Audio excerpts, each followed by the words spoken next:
This broke down palace on my hands and my knees. I will roll, roll, roll. Make myself a bed on the waterside. In my time, I will roll, roll, roll. In a bed on the waterside, I will lay my head. Listen to the river sing sweet songs to rock my soul. Folks, welcome inside the Paris Sea Palace, high above 3773's Broadway. This is the Jake Feinberg Show. Comedy on Power Talk. Please go to our website, powertalk.live. Download our free app and stream all of our live local programming, including Solomon on Blast, the Jim Parisi Show, and yours truly, the Jake Feinberg Show. Can't thank you enough for making us part of your day today. We already heard from a decorated steel player from Buffalo, Springfield, and Poco, Rusty Young, and get a chance today to talk to a decorated lap steel player, cat who has played across the board with a bunch of heavy cats and obviously mercurial studio musicians, sort of carving out a niche of his own. And, we connected on Facebook. What an honor, Marty Rifkin. Welcome to the Jake Feinberg Show. Well, hey, Jake. Thanks for inviting me. It's an honor to have you, man. I'm just curious about how infatuated you were with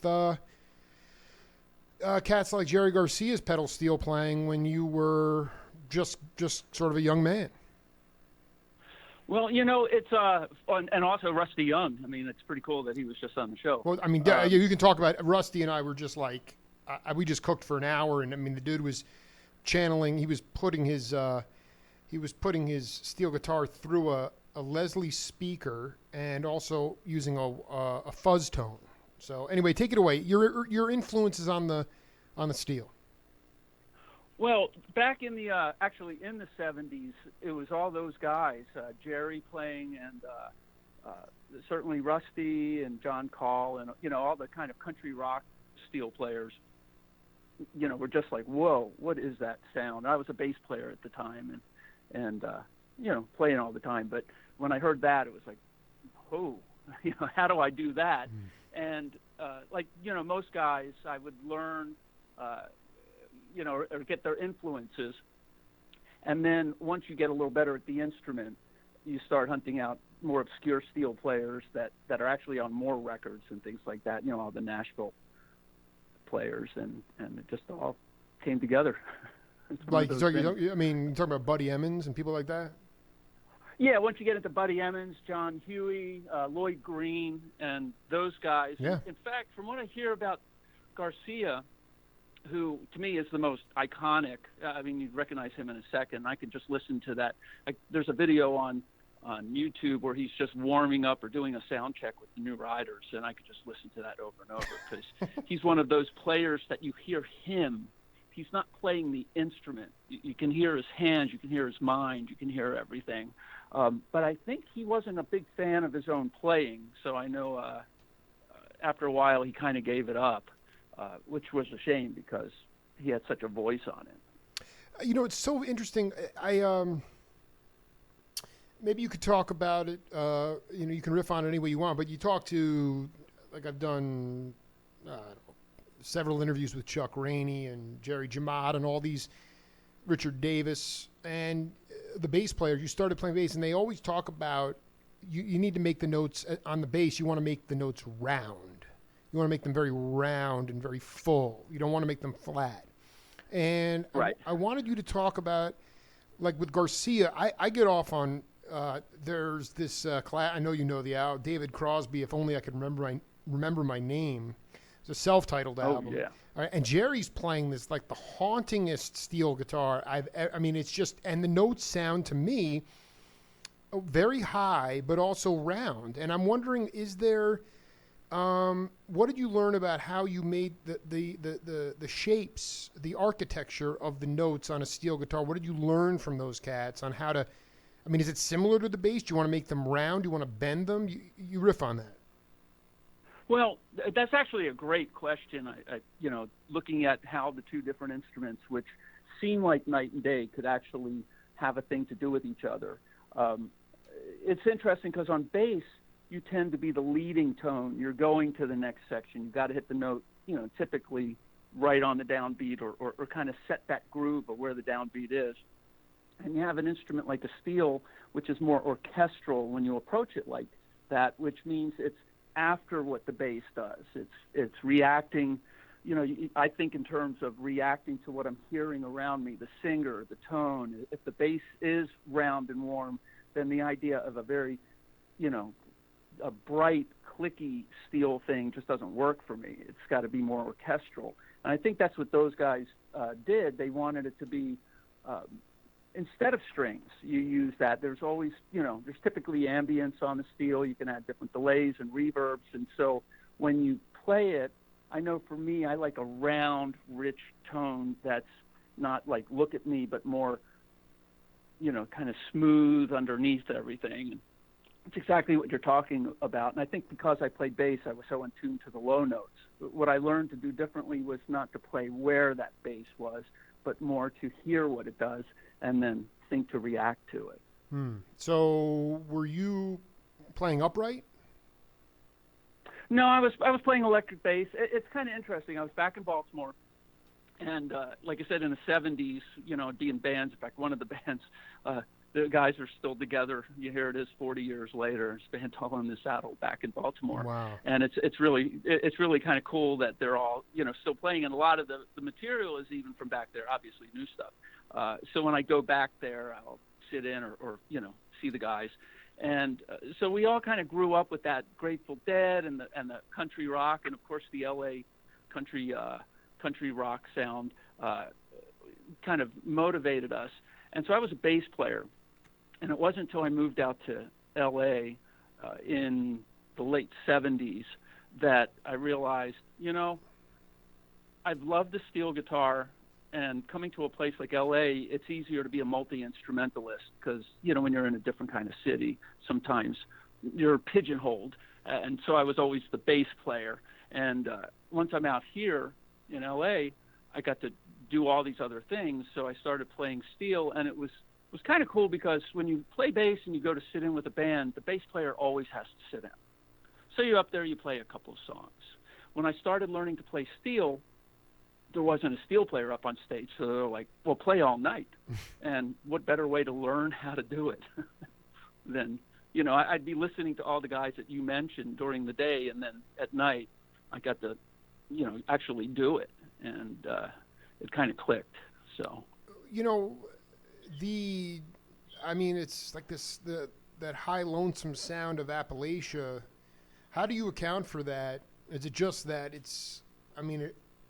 you talk about Baltimore, but Maryland really, that's kind of the crossroads of our American culture. And you talk about the longevity of the band that you sit in with, but can you account for the regional sound of where you came from? And because regionalism, I was born in 78, I was born when you moved to LA. And at that point, show off. Well, what it is like, what I'm saying, I'm addicted to regionalism in music. We're fully interconnected now. So I just wanted you to talk about the regional sounds of where you came from, and ultimately how that helped you find your own individual voice. That's another great question. Yeah, it was, Baltimore at that time, or at least where I was at, in the part of town that I was at, the whole kind of country rock, mixture was really big. There were bluegrass influences that probably went too far for, the kind of post-hippie era, that 70s era. But it was a lot of discovery. I think even at that time, there was a studio out right by in the Bay or downtown in the harbor called the Blue Seas. And Little Feat used to come out and record there all the time. Really? Yeah, and they recorded in Timonium because it was an area that just embraced those kind of bands. It was kind of fertile ground for that. And then you go down to D.C. and they had Rocky Raccoons and all these different places where all these bands could get started. You had Danny Gatton down there. who's, you know, a monster guitar player, yet he was always in that kind of country-ish vein, and it was just a natural fit.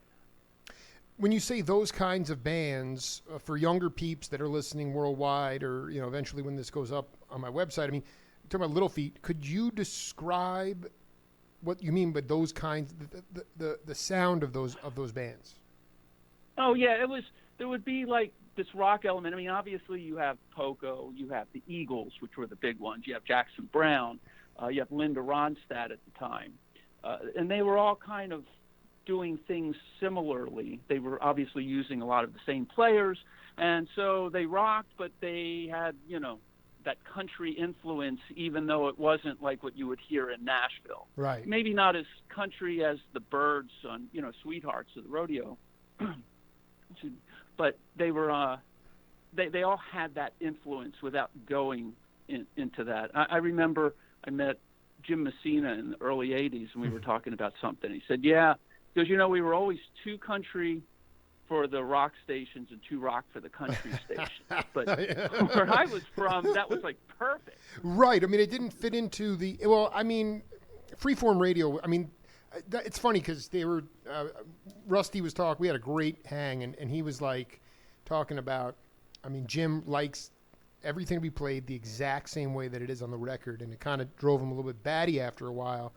But, you know, those cats, they didn't necessarily have a major, they had one or two major radio hits, but it's like, I remember talking to Mike Finnegan too. I mean, he was the same way. He made an album with Jerry Wexler, and it was like, you know, some DJ called him up, and he's like, this is country soul. So where do you fit that in? You know, I mean, ultimately, I just feel like, you know, in order to, this is the question for Marty Rifkin is, it's my belief that, you know, you can't, unless you're in a working unit for a long period of time, which you tasted in a big way, coming up, and we've mentioned Little Feat and Poco and New Riders, the Grateful Dead. All those cats stayed together for a long time and were playing relentlessly on the bandstand, and that to me is the only way you grow vocabulary and music. So I kind of wanted you to talk about your belief on how, because music today is made more in isolation than ever before. I see clips on YouTube of you today, and you're laying down these nasty solos, and you're overdubbing them solo. You know, so I mean, how does music vocabulary grow in 2017, according to Marty Rifkin? Well, you know, it's actually something that I like to discuss a lot with people. It's still a good time for music. People get to create their own. They're not answering to labels. You know, everybody, the listeners are out there. Even though everybody is picking what they want to hear, it gives an opportunity to people you don't know. So in that respect, music industry is very good today. But in another respect, one of the problems that I see that kind of breaks my heart, because it's no fault of the young player, is exactly what I mentioned before. We used to play all in the 80s. Instead of being in one band, one unit, touring like Poco, playing the same thing each night or whatever, which definitely gets them tighter and lets you learn stuff. But back in the 80s, I used to play those clubs 7 nights a week. I mean, 7 nights a week, 5 hours a night, 9 to 1:30. Still in the 80s. Still in the 80s, that was very active in L.A. It was hugely active. Mm-hmm. You know, certainly in the early part of the 80s, you had the whole urban cowboy boom. And there were a million clubs, but you didn't have to just do that stuff. I mean, you could still play Skinner. You could still do a lot of Poco, Pure Prairie League at the time. And then all through the 80s, I mean, 5 hours a night, you might have to play a song like, you know, Willie Nelson's Crazy for a woman to sing it in A flat. And then later on, a guy's going to come in and sing it, and he wants it in E flat. And you got to know how to, on the fly, start switching gears, switching vibes, switching keys, and it really helps you get pretty deep. Now, we fast forward to today, there are none of these clubs available. I don't know where somebody can go play for 5 sets a night, 7 nights a week, to really hone your instrument, hone playing with people, play so much that it's not precious when you play. I know exactly. No, and also I want to be clear to the audience. it may not have been. I mean, I interviewed Keltner, three interviews with Keltner when he was coming 20 years earlier than you. He was playing everything, but he was getting $10-15 a night. He supported his family. You were getting. This was not a pay-to-play situation. You were getting paid.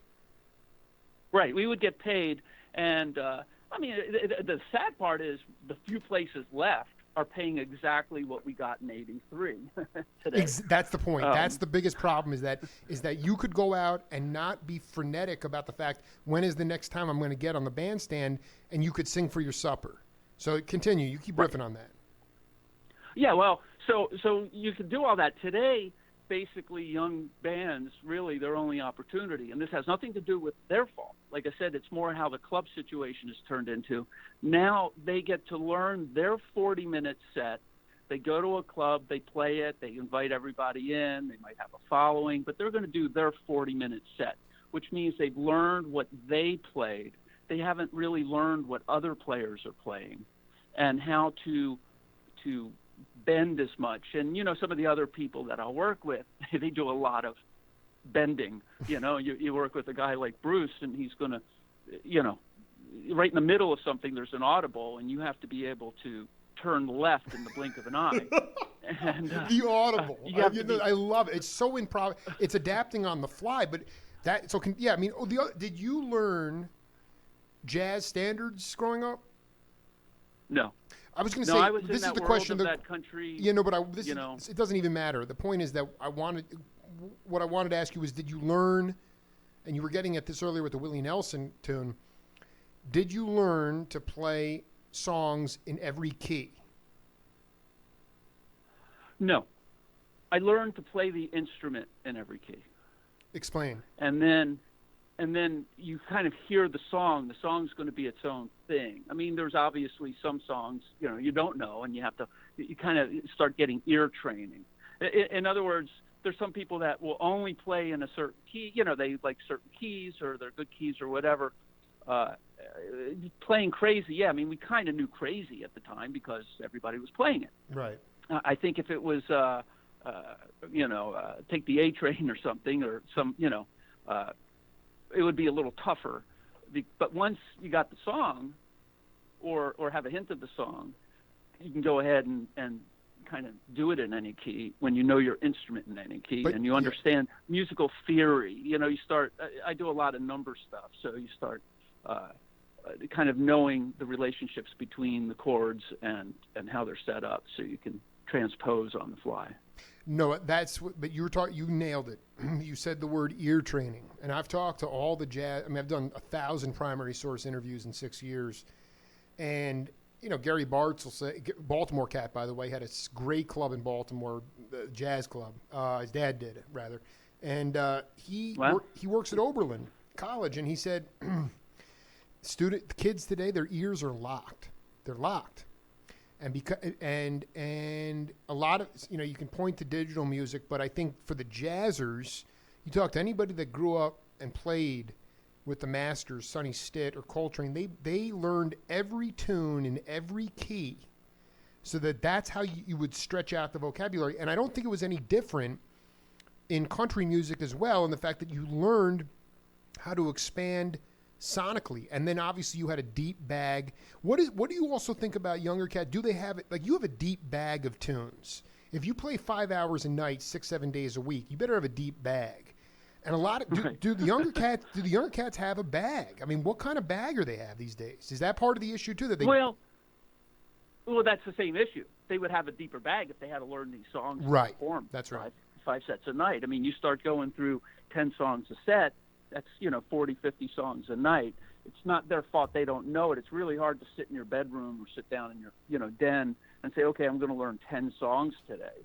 But when you have to do it where you're going to be doing it live in front of people, and, there's different, like all those kind of live bands and clubs, you get some guys that kind of just learn enough to do what they're doing. I always thought of it as it was like serious kind of training for when I got to use what I learned doing it, forgetting that I'm actually using what I'm learning as I'm doing it. It wasn't until later, because I always had this image, probably because of the band you're talking about and the Grateful Dead at Red Rocks or whoever, that whenever I would play like an outdoor place and there would be the scenery and mountains or whatever, I'd go, this is great for when I get to play out in the mountains. And then I'd have to tell myself, dude, just look up. They're right there. Dude, I'm telling you, you get the light, you get the big storms in Morrison with the lightning bolts, and I'm telling you, it's about. This is what Larry Klein, I don't know, that great bass player with Joni Mitchell. We did a cosmic. Oh, I've met Larry before. Okay, yes. Genius, mensch, beyond mensch, and happy Yom Kippur, by the way. But He is.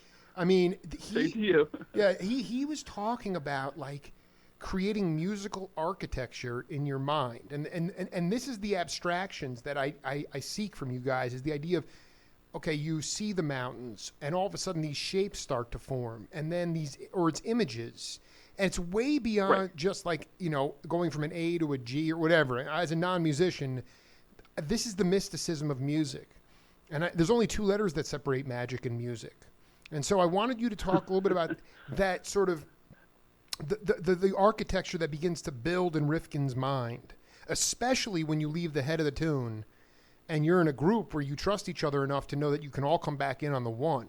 What kind of architecture, what is going on? Can you talk a little bit about the abstractions that are going on in Rifkin's head? Well, sometimes I'm not sure, but the main thing is what I try to do is a fewfold. I want to say twofold, but it's going to be more than that. The first thing I want to do is hear everything going on around me. The second thing is feel the mood of them. Sometimes I'll see a video back and I'll see I'm moving my hands crazy or my face is. I have no idea that's happening. Right. I just kind of like hearing it, and a lot of times you don't know what you're going to play, but you get a sense of what you want it to end up with. It would be like a Van Gogh not quite knowing on Starry Night what it's going to look like, but he knew he wanted wide brush strokes. Dig. And so this will happen like kind of quickly, where I'm hearing everything, I'm trying to pivot off of them because the instrument really allows for that in a great way. At the same time, if it's like I have to be soloing, then I need to make it sound like I'm pulling the band, which is, kind of tricky in the studio, but, you learn to do it where it doesn't sound like you're playing to a karaoke track, because like you said, it could be an overdub, but it makes it sound like everybody's pulling to you. So that's part of the architecture, is what's going on, what is the color, and then underneath that, what are the notes that I might want to hear?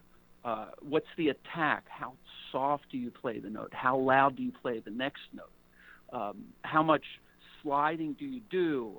Long slides, short slides, and eventually your vocabulary can happen where you're not thinking about any of those things. You just allow yourself to go off to the place, trusting that all that's going to happen in the background. Talking to Marty Rifkin here on the Jake Feinberg Show on Yom Kippur. It's just we're having a great hang. This is great. So Jim Weeder from the band and many other things from. Have you been to Levon's Barn at all? Have you been up there? I have. I played there about 5 years ago or so. So it was great with him. He was there and we got to hang, and it was like, wow. I mean, these guys. I mean, one of the coolest. Just such great. I mean, this is like one of the New Orleans and some flyover towns, and then you have upstate New York, sort of these regional bastions. But Weeder, in our interview, he told me that you used the word attack, and he said Butter's attack on the harmonica really influenced his attack on the guitar. Were there cats that didn't play what you played, but you saw the approach and the attack, and it rubbed off on you? Well, another good one. I like what you come up with, Jake. This is great because I don't really get to think about all this stuff that much. It's all coming off the top of my head, by the way. None of this is scripted. I love that. See, you're doing it. It's the architecture of the interview. Exactly, dude. So when I was growing up playing bass, a lot of the guys that I liked to play with were very fluid players, people that would do little slides. I know in this country rock world, guys like Leland Sklar, and I would hear him, and I exactly, I love and doing sessions. It's kind of great because now I get to do sessions with him, and it's so great. I mean, but you actually, but I mean, you get to be like human in the studio with him, right? I mean, that's not you're not overdubbing, because that dude, I got to say, I've done 5 hours of interviews with that guy, and he's the most bad. He made those albums, those country rock albums, swing so hard. I didn't mean to cut you off. Go ahead.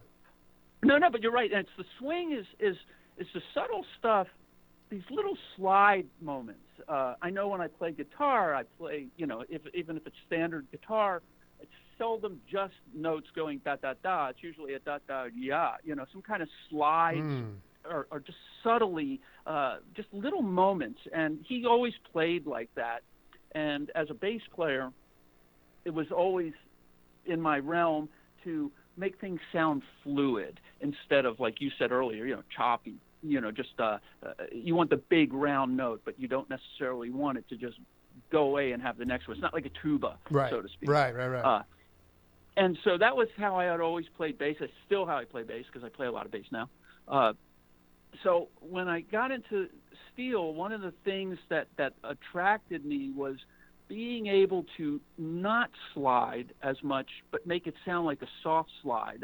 When I play, obviously on lap steel and you're digging in, there's like a lot of big slides, and on pedals there's a lot of big slides, but it's not the lazy slides. There's a lot of times where you're not sliding hardly at all. You're playing a bunch of notes so that when you do slide, it's magical. And then there's other players who might just slide all the time. Obviously, Jerry was a guy who didn't slide all the time, because he would, play in a certain position and not even move that much in the bar. He'd be doing more pedally stuff. So those players, more than I think steel players, and it wasn't until later on when I started realizing so many more subtleties in like I said, the attack. Why play it that hard? Why play it that soft? That all mattered to me. I remember playing, I think it was with Rosie Flores, we played the Greek Theater with George Jones. And the next day I played at McCabe's Guitar Shop here in Santa Monica, which is a great, music store and a wonderful venue. Absolutely. Have you ever been there? No, but I've interviewed, there's a cat here in town is escaping my name, but it's a legendary folk place, and I know that it's still going around, but I've never been there, no. Yeah, it's a wonderful place. So you have 150 seats, and they're all like in the back of this guitar shop with the stage, and people can go online and look at it. And so it went from, I remember at the Greek, I think I played sax on a song or something, and I remember holding this note, and it was big, and it was loud, and everybody's cheering, and I'm thinking to myself, I think I'm out of tune.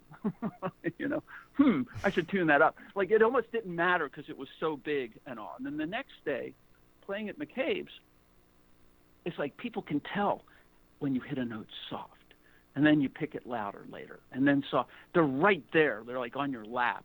And to me, that's the fascinating part. That's the part that really connects to me. And that's what I got to learn later on from a lot of different influences of players. I don't know if I could name one or two, you know what I mean? But I started looking at all the different layers within this, and that's kind of how I think then, the whole dynamic. Well, no, so we're reading each other's minds here, because how do you work with younger peeps that I don't, sometimes I go see younger bands, and it's not even music I would necessarily, it's just hard to listen to because they start at a decibel of 10 and it never changes.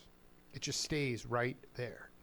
And there's no dynamics. And so, I mean, how do you, knowing that, because listen, I remember Joe Sample, I did 2 interviews with Joe, rest in peace, and he's like, when they were going out as the Nighthawks or before the Crusaders, and they'd be going to clubs, he goes, what piece of dog de jour do I get to play tonight? I mean, he'd be banging the piano back into tune, but he, the thing is that these guys were like, I mean, literally, you didn't know what kind of sound system you had. You didn't know what you had your ears had to stretch because not everything was mic'd well, and you were on the bandstand at all these different venues, and you didn't know so you learned. The point is, you learned dynamics on the bandstand. How do you work with younger kids today? Because dynamics, it's not just in melodic music. It's, like Val Garay, the great engineer, for everything. He's just like, modern vocalists. There's no dynamics in vocals today. So, and I know you work with these cats, and I know you work. So, how do you work with them on dynamics? You know what? If they're working with me, and I have the opportunity to be dealing with them on that end of it, half the time they want to be mentored. They want to learn it, because what they like I was alluding to earlier, when you play so much, and I've recorded so much, that my parts are never precious to me. You know what I mean? I don't have anything to prove. This isn't going to be the one song I get to show my family and friends that I played on. You get to do it a lot, so you don't have to prove anything. And I think when you play a lot live, you start saying, well, I guess I don't have to hit everybody over the head by playing very loud. Or beyond that, I don't think that they're necessarily doing it. I think that they just haven't had the experience to understand stage volume. You know, sometimes you get a guitar player whose amp is on the floor. Well, guess what? The amp is hitting you in the back of the ankle, right, not your ears. But people sitting in a club are, almost at the same level as where that amp is on stage, because the stage is higher. And when you've done it enough, you start learning how to hear your parts from below and know that you don't have to crank it up. Once again, I think it's just pilot hours. They don't get an opportunity to really play so much and then walk out front and hear their volume. And, it's not precious to them. They just it is precious. They just want to crank it up and prove what they can do, which is no fault of theirs. It's just they haven't been able to do it enough to say, okay, now let me start using dynamics. That's more important than excitement. What have you learned from some of the masters that you've worked with as it relates to nonverbal communication on the bandstand? I mean, I have a demo tape, ultimately at 39, I still have visions of syndication in this formulaic time of radio. But when I have a demo tape where I have Jack DeJohnette talking to me about the first time he was at a jam session in Chicago, and Elvin Jones, I think he got arrested or, went off and got high. And then, so nobody was there to play drums, and they were like, hey, this cat can play. And he walks up to the bandstand. Coltrane's there with McCoy and Paul Chambers. And Train didn't say anything to Jack. He just looked at him, he nodded, and he got him up and put him in and so there was no talking, right? And then they just burned. Right. They burned through the wee morning hours. But there was so much nonverbal communication on the bandstand. I mean, can you talk about how a specific time when you either learned from one of the cats about where talk is cheap, and just sort of how you right. Nonverbal communication on the bandstand? Yeah, well, it's not even just like there, too. There's also nonverbal in the studio, because something might appear and you turn around, you look at somebody else who's playing, and there's a kind of an eye contact, and you kind of know, okay, we're going to do this and do that. I don't know how to quantify what it is. I mean, obviously, experience comes in. Some of it, though, is I know piano players have always explained this to me, that when they read music, they look at the measure, like the next measure while they're playing this measure, and they see the notes, and they kind of get a sense of what it already is. And you can do that with your ears too. You can start hearing how things are moving. And once again, to me, the most important thing is hearing what everybody's doing, which is really hard to do. And I think it's the most important thing. And so then you get a sense of this nonverbal, I know you're going to do this, I know you're going to do this. Might be a nod, okay, I'm going to take this solo. Or you hear somebody do this little fill thing, and you say, okay, that's going to be his. What's the motif he's playing, and how can I accent that? And the thing that's weird is that it all happens in milliseconds. But when you get with the great players, they all just have that instinct. Right. It's the intuitive being able to hit the break. Yeah, it's the intuitive groove, man. Right. And you start hearing now, as far as a rhythm section, that's one of the things where if they're just playing their own instrument, and the drummer's just doing a kick drum pattern that he wants to do, and the bass player's doing his thing, they tend to not end up being the guys you're talking about. The guys you're talking about kind of hear what the other guy's doing and say, okay, how do I make that work together? And it's all this kind of computation and it's like mixing a song. You go, wow, that's not the sound, but I know the sound I want. Now I'm going to try a million things to get that sound. And in that case, the rhythm section are doing that like in milliseconds. Like, we want a groove. Which one of these are we going to follow? And the great players just, no, don't follow me. I'm going to follow you because I like that, or the other way around. Do you feel like in the collective consciousness of a group, whether it's Bruce or Petty or anybody, is it about in the tunes themselves, everybody having the opportunity to have something to be able to express themselves, where everybody has their own opportunity to just throw in their own little thing? Ultimately, do you think that what makes them great leaders is that they allow you to be yourself?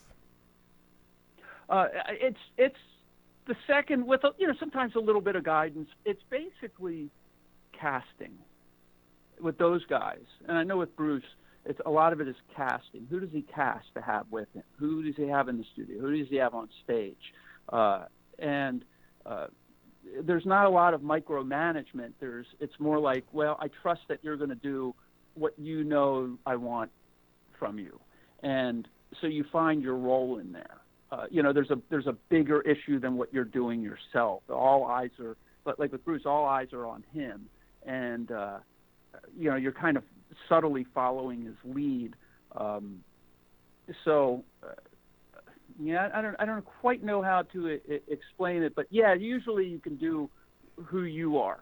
It's a musical voice. I know for me years ago, when I would get called to do some, big session, when I was just starting to do a lot of sessions, I go, why are they picking me? What should I start sounding like when I go to them? And I thought to myself very early, which I think really helped, is no idea why they're picking me, but just do that thing that you do because that's why you're there. And it worked. I don't know if I liked that thing I did. I don't know if I disliked it. I don't know what I judged on it or whatever, but I just thought my take on what I'm hearing is what I would do. And that kind of worked, as opposed to, let me see who played with them on the previous record. Well, they're not on this record, and that really helped me. No, I was going to say, because it was, I remember when Melvin Seals came into the Jerry Garcia band, and he showed up there, and he was from the church. He didn't know what was going on at San Rafael because there were skeletons all over the place. And, he gets in there, and they're playing like, a couple of Motown tunes. And, he had been friends with Merle Saunders before, and he wanted to listen to what Merle had been playing with Jerry and John and Jerry. They were like, no, because if you listen to that, then you're just going to want to play what that is. And right. I asked this to Rusty before, and it's interesting, even though you guys are a couple decades apart as far as, professional career starting, or, give or take. Sure. I asked him to talk about the difference between just being a craftsman and being a musician, because, what he talked about was, even though he was on so many sessions, from really a studio shark in a big way, everything from Pacific Gas and Electric to Linda Ronstadt, outside of Buffalo and Poco and that stuff, he got sick of it because he would come in and they'd put the thing in front of him and they were asking him to channel something that he couldn't be creative around. And so he eventually walked away from the studio scene. And I just wanted you to talk about that fine line that exists, or that line that exists between being a craftsman and being a musician. Yeah, it's interesting. My attitude is definitely more of a it's not about me. I'm not saying that he was thinking that, because I can understand. Sometimes I know for myself back in the day when you do a movie score and it has to kind of sound like the synth part that they already wrote. It's kind of a little tough, not that fun. It doesn't happen very much anymore. But on a record, even if they want a certain thing like that, I figure once again it's back to, well, how would I go ahead and do it? It's not about me. It's not about me showing. Great story. I did a session once. I played on a Dwight Yoakam record. One of the songs, he wasn't there. And I played the Dobro part, and I think I remember it was probably just all on one string or two strings. It was really simple. And I saw him a week later. He came running up to me and he hugged me and he goes, "Oh, thank you for that part. It's perfect." He goes, "It's so simple. Why can't I get guys to do that?" I said, "Well, I was playing to you. I already got the gig. I think some guys play to make other players hear what they can do. I don't care about other players. I only care about the artist." And, so that part of being a craftsman, I'm okay with if it does its job. And maybe it's because I came in from a different place, too, where I always wanted to be a sideman. I wasn't a band guy. I dig. Yeah, my show started 6 years ago. Eventually, after a few months of doing soulless political work, I turned to accompanists, and it's slowly grown into something totally, like, as you know, that it's grown into its own thing. But it's the role of the accompanist on those jazz albums or any of those albums. When you started to see the credits on the back of records, not just it wasn't just the Sandpipers or something, but all of a sudden you saw Larry Knechtel and you saw Hal Blaine. You started to see the cats who were cooking the groove to make the music swing. And those are the guys that I originally reached out to. And so I dig that you wanted to be an accompanist. Yeah, to me it was always about, like I like that there is a point person, point man. There's that, not just the front man, but whoever's the kind of leader. Because being in, not the band back that I was talking about back in the day, but I've been in other bands where, you get a lot of push and pull from all these different players. When I was young, I could never understand why the Beatles broke up. When I became older, I couldn't understand how they stayed together so long. Right. It's one of those things where, so I always took more, in fact, towards artists than bands. And a lot of the records I play on are typically for more artists. Sometimes it's a band here and there, but I kind of like that there's that person in front, because I always aimed at being the side man, the guy who, when people read the liner notes, just what you said, that's what I grew up on.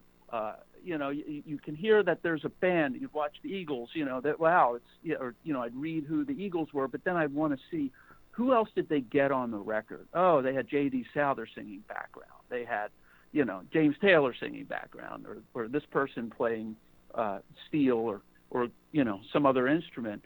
Was always more fascinating to me. I than completely just agree. Who I am always more apt. I only collect vinyl, and you don't get that today. You can talk about all these stations that fit your needs or your musical taste, but all it is genre laden. It doesn't speak to the humanity of it. And that to me is like, even those cats like Hal Blaine and Emil Richards, I've interviewed them all. They didn't even really, even when Hal Blaine drummed on all the Beach Boy records, but you don't ever see his name there, but yet he didn't really care because he was moving up economically, he was able to support his family.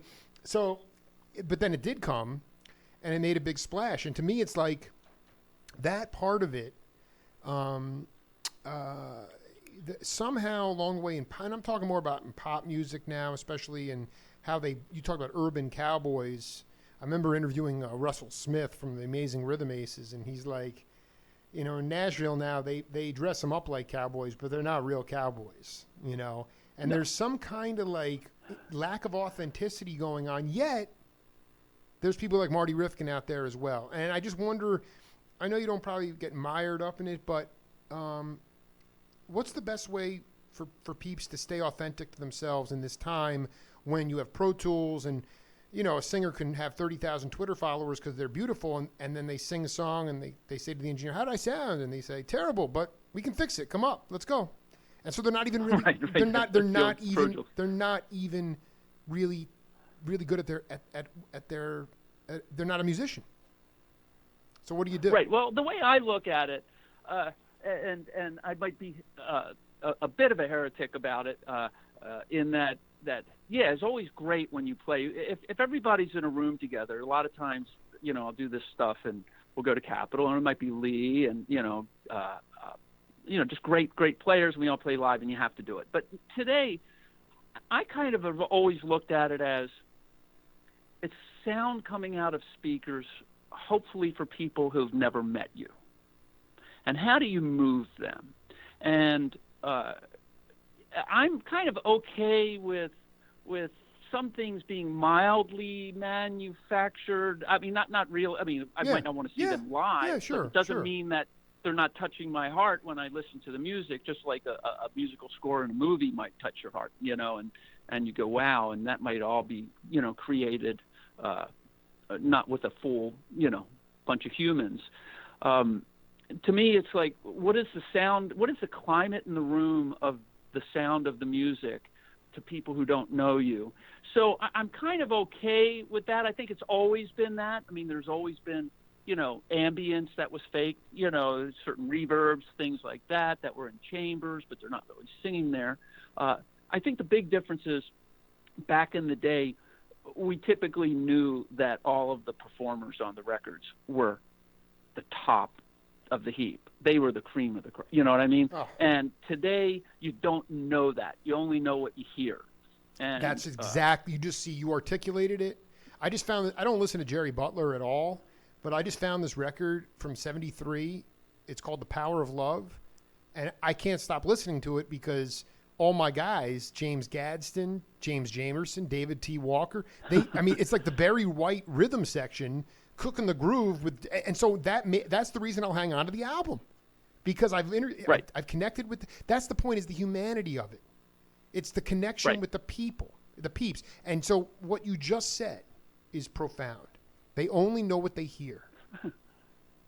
Right, and now they might have a different attitude about who they're going to want to really follow. Everybody you mentioned on that record, and Jerry.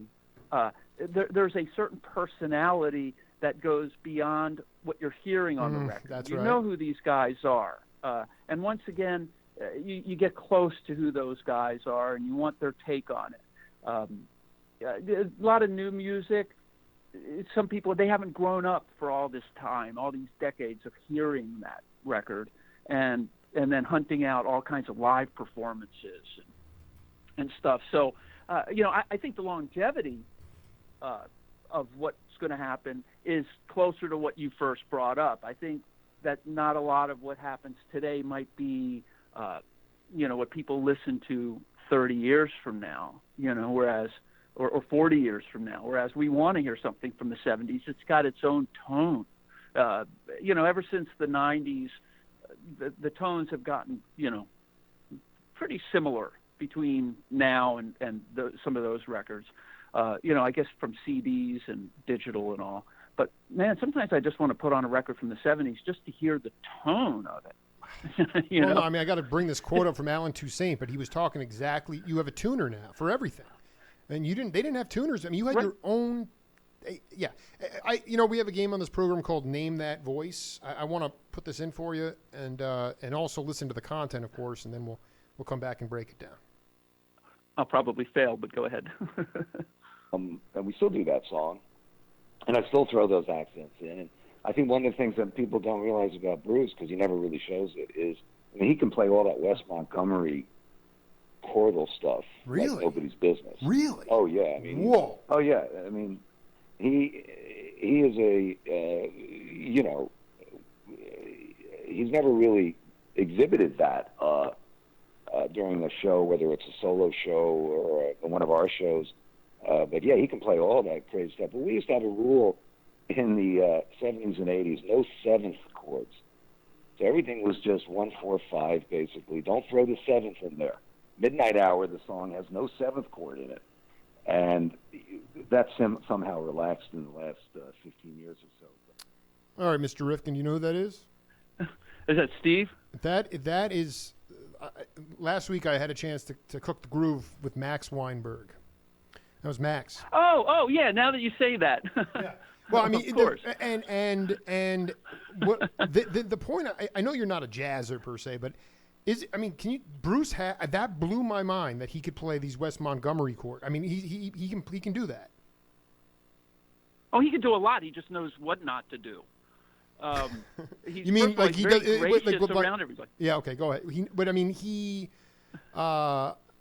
He doesn't do it because he's not completely comfortable doing it in a live setting and letting it all hang out, or I mean, he's never Oh shown. no, I don't know if that's it. Bruce he's kind of fascinating, and it's the greatest thing in the world to learn from him, because he's there to change people's worlds. Okay, he really believes. That's why his shows go long. That's why he's so intense. He's not one of these guys who walks out and goes, well, if nothing else happens, at least they got to see a rock star. He never would think like that. He thinks we have to earn these people. He told me once, he said, these people gave up parts of their lives to come here for 3 hours. We've got to give them a reason, and we've got to earn it.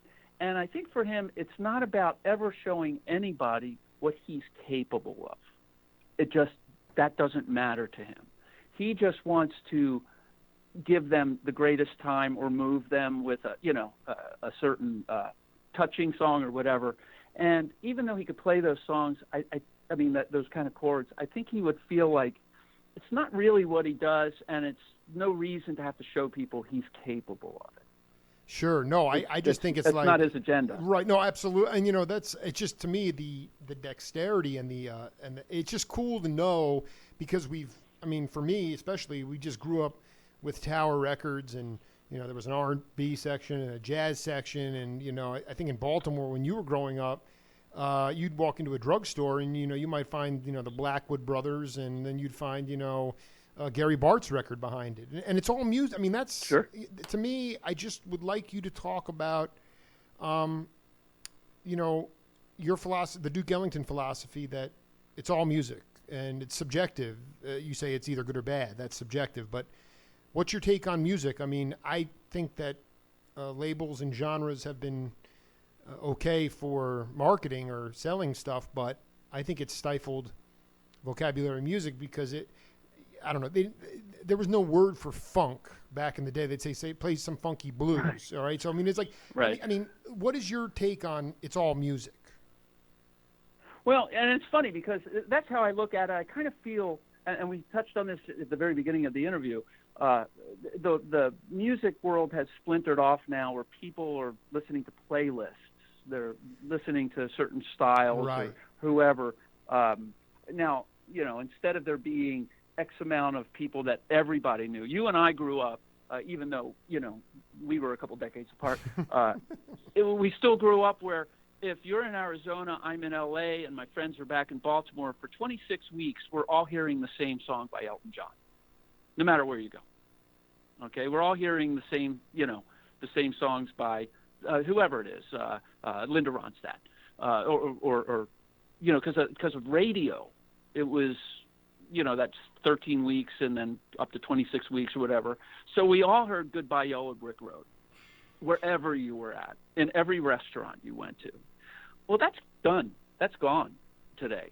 There's no, you walk into one place and they might have classics on by on Sirius radio. You go into another place and who knows what they're playing, and then people in their cars, they're all listening to their Spotify playlist, and we're not on the same page anymore. That's right. So music is really splintered like that, which I think is kind of good for all the groups that couldn't get signed necessarily to labels, but have something relevant to present to their listeners or people who would get what they have. Now, I know in my family, it's kind of funny. My wife and my two sons, they're all grown and all, but we always have this thing where they know, I know, Dad, you're going to say that music, even when it's not good, doesn't suck because, whatever. And I kind of believe that, in that it might not be something I want to hear, but I guarantee you, even when something really isn't very good or doesn't sound very good, there's some fans that enjoy it. And I don't really think that the artist is sitting between the speakers in the studio going, this is horrible, let's press it and put it out. To them, they like it. You and I might not want to hear a moment of it. And so I've just never been snobby like that. So to me, music is music. It's whether it's music I want to hear. Well, I was going to say, I mean, even to take it back to even stretch the lineage out as we continue here with Marty Rifkin. I mean, to stretch the lineage with Rusty, I surprised him with this Bonesy Creek band that he was in, which was a psychedelic rock band, and he played Purple Haze backwards. I just sent you the tune. That tune was played regionally in the Denver area for weeks, and that's how that's how they got discovered. And eventually, Uni, whoever the promoter was that discovered them, it was a subsidiary label, but then Uni bought it and pressed it on Uni, and that's how they got their. This is way before Poco, so there was even like and so is there with the shrinking attention spans, things moving so fast, the saturation of material that's available, how do we get back on the same page? If you don't have an answer, you can. There's no reason to I mean, because it's a very really in this climate now. I guess all I'm worried about is this, and I am no saint, but I just see it. A callousness enveloping a large minority of our country. And a lot of it has to do with the fact that like music is being made in isolation now. And on top of that, even if you play live, there's this pressure because like we talked about, you're paying to play or someone's asking like, well, how many people are going to come in the door? And somehow a musician has moved from a profession to a musician's that's your gift to the world. And that's really why I do my show. And you can just riff on that. I mean, that's really, how do we get closer to the same page? Maybe I'm on 6 and you're on 12, but we're there. No, but I agree 100%. I don't know how it's going to pan out, but it's that aspect of it. I consider that unless something major happens in the future, which I'm not really expecting, it's going to be a tough time for musicians. Revenue is gone. I know it's something that everybody loves. I don't know. Sometimes I equate it to golf. I mean, there's a few people on the PGA Tour, and the rest just do it because they love it, and it's an investment. But they don't necessarily, even if they're just really good, they might not be able to ever make a living at it. And that's the sad part about music. I mean, the writers aren't making anything now because of these streaming services. Like you said, they're paid to play at the clubs, and even if you're not, it's just hard to get bodies to leave their house. That's the other part of it too. It goes both. Stuff. It takes two to tango. You need to have an audience. That's a very good point. Yep. Yeah, because ultimately you're playing a place that's looking to sell drinks, or a venue. If it's a bigger venue, they're selling other things. Look, what's going to be interesting is going to look to see these big arenas 10 years from now. What are they going to do? Because all these classic acts, Bruce, U2, McCartney, Journey, Tower of Power, Steve Miller, yada yada yada. Go ahead. Yeah, where are they going? Yeah, they're going to be. Yeah. Once they're done, there's not going to be anybody who can fill that except for like 4 or 5 people. Whereas now there's just quite a few of them. Interesting. But 10 years from now, who can put 18,000 people into a building or a stadium show? How's that going to happen? And so to me, realistically, I'm just not one of those guys who go, it's going to eventually go back and turn back. Just because I've never seen anything really ever do that. Well, and the other thing is, the one thing, and we'll have to do this set too on the significance of music in our culture and how that's changed. But ultimately, when you talk to the great jazzers who grew up playing R&B before jazz, and they look at it and they say, the only way that to really have it, like you said, go back is to have a complete collapse of civilization, which is pretty daunting and scary because we both have kids. I have 2 daughters, and you hope it doesn't get to that point, but you just know now we're not on the same page. So it's an interest, and then these cats have been on the earth a lot longer than me or you have. So it's a little bit daunting, but I'm just trying to do my part, man. And I wanted to tell you, we just cooked for an hour. You're doing it. Yeah, well, man, I got to tell you, I had a ball, and I'll get a copy of this out to you later. And yeah, man, just spread the word. Go tug on Sklar's beard and tell him you just hung with Jake Feinberg, dude. But, he knows who I am. Oh yeah. No, I'm sure. I just looked up at the clock. I had no idea it'd been an hour. Yeah. Oh, This is awesome, Jake. And Weinberg and I went for 80 minutes. He could have kept going, dude. I mean, it's unbelievable. So, I got a deep bag here. I'm a 5-pitch broadcaster. I got them all working for strikes, and we had a ball. And you were great. You met me, man. You were hitting line drives all over the place. So thank you so much. Oh, that's awesome, Jake. Yeah, and I'll talk to you, after the show, in the next few days or whatever. Absolutely. But, thanks again for having me be a part of this, and you're amazing. This was so much fun. Much love, Marty. So we'll have to do it again. Yeah, no, I'll get you a copy Part of this later, and happy Yom Kippur, and keep doing it, man. Same to you, Jake. Cheers, I'll man. talk to you later. On. Bye-bye. Mm-hmm. Bye-bye. Just dropping knowledge all day, Marty Rifkin, and we'll be back with the drummer from War, Harold Brown, right after this.